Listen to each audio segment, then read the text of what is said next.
अज्ञानातिमिरान्धस्य ज्ञानाञ्जनशलाकया चक्षुरुन्मिलितं येन तस्मै श्रीगुरुवे नमः। श्रीचैतन्यमनोभीष्टं स्थापितं येन भूतले स्वयं रूपगदा मह्यं ददाति स्वपदान्तिकं। वन्देऽहं श्रीगुरु श्रीयुतापदकमलं श्रीगुरु वैष्णवांश्च श्रीरूपं साग्रजातं सहगणा रघुनाथान्वितं तं सजीवं साद्वैतं सावधूतं परिजनसहितं कृष्ण चैतन्यदेवं श्रीराधा कृष्णपादां सहगणा ललिता श्रीविशाखान्वितां च। हे कृष्ण करुणा सिंधो दीनबंधो जगत्पते गोपेश गोपिका कांत राधा कांत नमोस्तुते। तप्त कांचन गौरांगी राधे वृंदावनेश्वरी वृषभानुसुते देवी प्रणमामि हरिप्रिये। वाञ्छाकल्पतरुभ्यश्च कृपा सिन्धुभ्य एव च पतितानां पावनेभ्यो वैष्णवेभ्यो नमो नमः। श्री कृष्ण चैतन्य प्रभु नित्यानंद श्री अद्वैत गदाधर श्रीवासादि गौर भक्तवृंद। हरे कृष्ण कृष्ण कृष्ण हरे हरे हरे राम राम राम हरे हरे।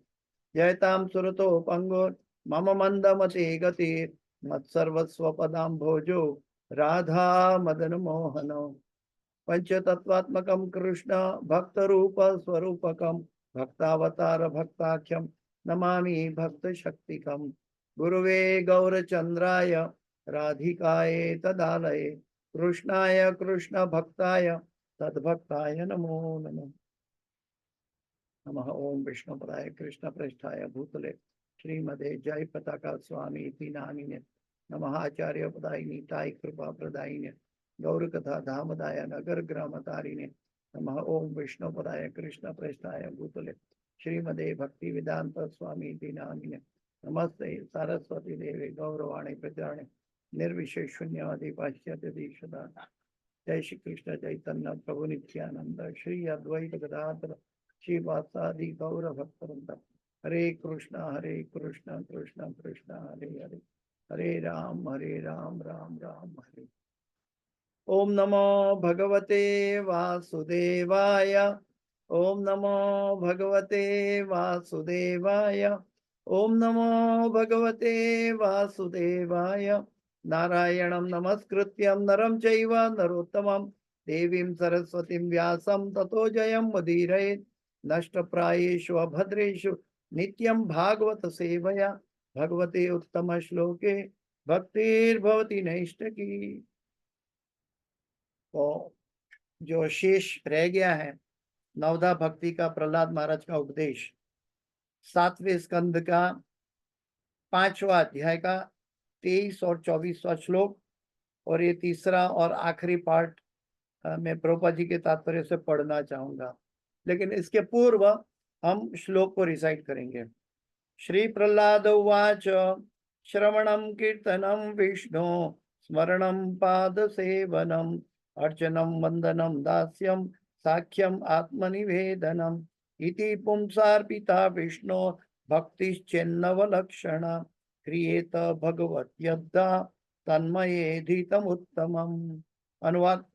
भक्त प्रहलाद महाराज ने कहा, भगवान विष्णु के दिव्य पवित्र नाम, भगवान का रूप, भगवान की सात सामग्री तथा भगवान की लीलाओं के विषय में सुनना तथा कीर्तन करना, भगवान का स्मरण करना, श्री भगवान के चरण कमलों की सेवा करना, भगवान के षोडश उपचार विधि द्वारा श्री भगवान की सादर पूजा करना, श्री भगवान को प्रार्थना अर्पण करना, श्री भगवान का दास बनना, श्री भगवान को सर्वश्रेष्ठ मित्र के रूप में मानना तथा श्री भगवान को अपना सर्वस्व न्यौछावर करना, अर्थात मनसा वाचा कर्मणा उनकी सेवा करना। शुद्ध भक्ति की ये 9 विधियां स्वीकार की गई है। जिस किसी ने इन 9 विधियों द्वारा भगवान की श्री कृष्ण की सेवा में अपना जीवन अर्पित कर दिया है, उसे ही सर्वाधिक विद्वान व्यक्ति मानना चाहिए, क्योंकि उसने पूर्ण ज्ञान प्राप्त कर लिया है। अभी जो तात्पर्य हमारा जो कल बाकी था दूसरे पार्ट से, वो मैं फिर से रिकेप कर रहा हूँ। अर्च विग्रह के पूजन के क्रम, कभी कभी कोई मन में पूजा करता है। पद्म पुराण में उत्तरखंड में कहा गया है सभी मन से पूजा कर सकते हैं। गौतमीय तंत्र का कहना है गृह विहीन सन्यासी हेतु मन के अंदर अर्च विग्रह की पूजा की संस्तुति की जाती है। नारद पंचरात्र में भगवान नारायण ने कहा है कि मन के अंदर अर्च विग्रह पूजा मानस पूजा कहलाती है। इसी विधि से मनुष्य 4 कष्टों से मुक्त हो जाता है। कभी कभी स्वतंत्र रूप से मन द्वारा पूजा की जाती है।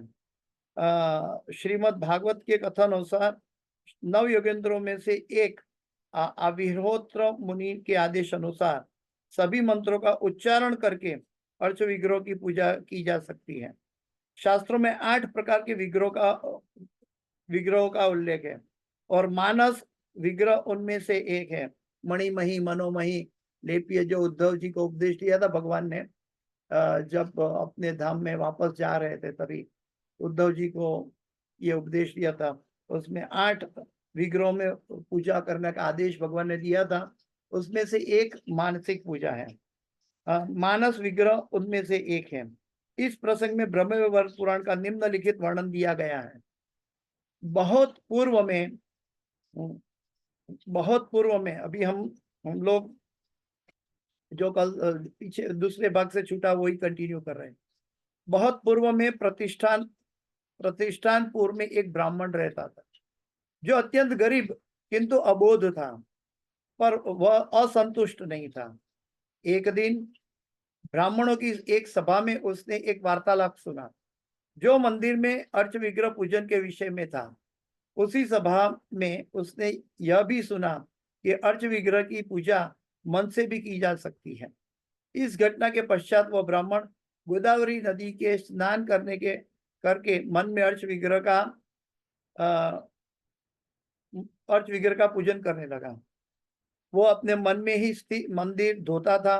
मन की कल्पना में सोने तथा चांदी के पात्रों में सभी पवित्र नदियों का जल लाता था।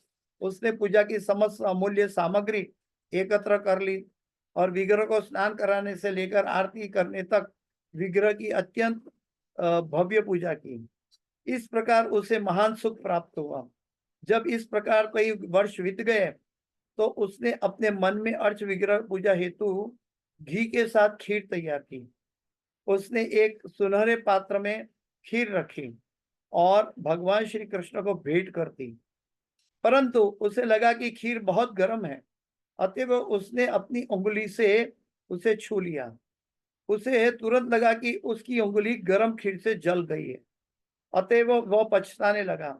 जब ब्राह्मण को पीड़ा हो रही थी तो भगवान विष्णु वैकुंठ में हंसने लगे। इस पर लक्ष्मी जी ने पूछा कि आप क्यों हंस रहे हो? तब भगवान विष्णु ने अपने पार्षदों से कहा कि उस ब्राह्मण को वैकुंठ में ले आए। इस प्रकार उसका ब्राह्मण को सामीप्य पूर्ण पुरुषोत्तम भगवान के निकट रहने की मुक्ति प्राप्त हुई। ये प्रभुपाद जी ने इस कथा का उल्लेख किया है अपने तात्पर्य में, अर्च विग्रह में, अर्चनम में। अभी छठी आता है वंदनम। यद्यपि अर्च विग्रह की पूजा में वंदना भी सम्मिलित रहती है, परंतु श्रवण कीर्तन आदि अन्य विधियों की तरह इसे भी पृथक विधि के रूप में माना जा सकता है। इसीलिए यहाँ पर पृथक वर्णन किया जा रहा है। श्री भगवान के दिव्य गुण तथा ऐश्वर्य असीम है और जो कोई विविध कार्यकलापों में श्री भगवान के गुणों से प्रभावित होता है वह श्री भगवान की वंदना या स्तुति करता है। इस प्रकार वह सफल बनता है। इस संबंध में निम्नलिखित अपराधों से बचना चाहिए। वंदनम में एक हाथ से नमस्कार नहीं करना चाहिए, अपना मुख ढके हुए नमस्कार नहीं करना चाहिए, अर्च विग्रह की तरफ पीठ नहीं करना चाहिए, अर्च विग्रह के बाईं ओर से प्रणाम करना चाहिए, बहुत निकट से अर्च विग्रह को प्रणाम करना चाहिए।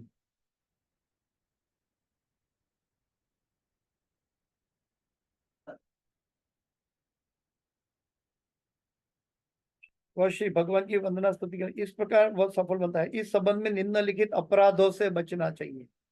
ये अपराध है, बहुत निकट से अर्च विग्रह को प्रणाम करना अपराध है। तो ये हो गया वंदनम। उसके बाद आता है दास्यम। दास के रूप में श्री भगवान की सहायता करने के विषय में यह कथन पाया जाता है कि हजारों जन्मों के पश्चात जब कोई यह समझ पाता है कि वह भगवान श्री कृष्ण का सनातन दास है, तो वह इस ब्रह्मांड के अन्य लोगों का उद्धार कर सकता है। यदि कोई व्यक्ति अन्य किसी भक्ति विधि को किए बिना केवल यह सोचता है रहे कि वह भगवान श्री कृष्ण का नित्य दास है, तो भी वह सफलता प्राप्त कर सकता है, क्योंकि केवल इसी भावना से भक्ति की सभी 9 विधियां संपन्न हो जाती है। मैं भगवान का दास हूं। साख्यम, मित्र के रूप में श्री भगवान की पूजा करने के संबंध में अगस्त्य संहिता में कहा है कि श्रवणम तथा कीर्तनम द्वारा भक्ति में लगा भक्त कभी कभी भगवान का साक्षात दर्शन करना चाहता है, अतएव वह मंदिर में रहने लगता है। अन्यत्र ऐसा कथन प्राप्त होता है, हे परम पुरुष भगवान नित्य सखा, यद्यपि आप आनंद तथा ज्ञान से पूर्ण हैं, तो भी आप वृंदावन वासियों के सखा बन चुके हैं। ये भक्त कितने भाग्यशाली है।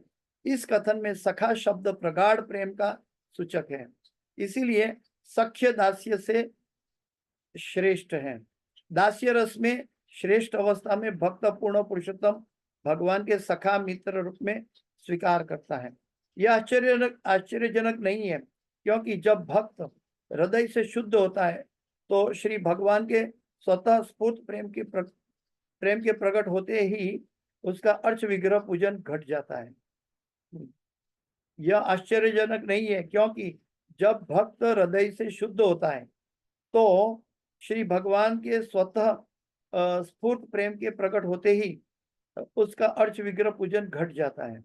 इस प्रकार में श्रीधर स्वामी ने श्रीदामा विप्र का उल्लेख किया है कि जिसने अपने मन में कृतज्ञता प्रकट करते हुए सोचा, अच्छा हो कि भगवान श्री कृष्ण से इस प्रकार सख्य भाव से जन्म जन्मांतर तक संबंधित रहूं। और आखिरी आता है आत्मनिवेदनम। जब किसी में श्री भगवान की सेवा करने अतिरिक्त अन्य कोई इच्छा नहीं रहती, तो वह अपना सर्वस्व पूर्ण पुरुषोत्तम भगवान को अर्पित कर देता है और हर कार्य श्री भगवान को प्रसन्न करने हेतु करता है। यह अवस्था आत्मनिवेदनम कहलाती है। ऐसा भक्त उस गाय के तुल्य है जिसकी रखवाली उसका स्वामी करता है। अपने स्वामी की देखरेख में गाय को अपनी उदर पूर्ति की कोई चिंता नहीं रह जाती। ऐसी गाय अपने स्वामी के प्रति सदैव समर्पित रहती है और कभी भी मनमाना कार्य नहीं करती, केवल स्वामी के लाभ हेतु ही हर कार्य करती है। इसीलिए कुछ भक्त श्री भगवान को शरीर समर्पण करने को आत्मनिवेदनम मानते हैं। शरीर समर्पण करने को आत्मनिवेदनम मानते हैं। और जैसा कि भक्ति विवेक ग्रंथ में बतलाया गया है कि कभी कभी श्री भगवान को आत्मा का समर्पण आत्मनिवेदनम कहा जाता है। आत्मनिवेदन का सर्वश्रेष्ठ उदाहरण बलि महाराज तथा अम्बरीश महाराज में पाया जाता है। द्वारका में रुक्मणी देवी के आचरण में भी कभी कभी आत्मनिवेदनम पाया जाता है। तो इसके साथ भक्ति वेदांत स्वामी श्रील प्रभुपाद जी के तात्पर्य यहाँ समाप्त हुए। हरि ओम तत्सत। हरे कृष्णा कृष्ण कृष्ण हरे हरे, हरे राम राम राम हरे हरे। प्रहलाद महाराज की जय, भक्त प्रहलाद महाराज की जय, नरसिंह देव भगवान की जय, श्रीमद् भागवतम की जय, शिला प्रभुपाद की जय, गुरुदेव महाराज की जय। हम सब एक बार गुरु महाराज के लिए हरे कृष्ण महामंत्र दोहराएंगे। हरे कृष्णा कृष्ण कृष्ण हरे हरे, हरे राम राम राम हरे हरे। इस वांचन की कोई भी गलती क्षति या त्रुटि रह गई है वो मेरी अपनी है, कृपया मुझे क्षमा करें। वांछाकल्पतरुभ्यश्च कृपा सिंधुभ्येव च पतितानां पावनेभ्यो वैष्णवेभ्यो नमो नमः। हरे कृष्णा। और इसकी इस वांचन में कोई भी सुकृति है, अगर प्राप्त हो रही है, तो मेरे गुरु महाराज इस होलीनेस जय पताका स्वामी आचार्यपाद गुरु महाराज की है, और समावेत भक्त वृंद की जय, श्रीमद् भागवतम की जय, और सभी पूर्ववर्ती आचार्यों की है। हरि ओम तत्सत। ये नवदा भक्ति का तीसरा और आखिरी हिस्सा प्रभुपाद जी का हमने पढ़ा। हरे कृष्णा कृष्ण कृष्ण हरे हरे, हरे राम राम राम हरे हरे। 7वां स्कंद 5वां अध्याय, श्लोक संख्या 23 और 24 थी।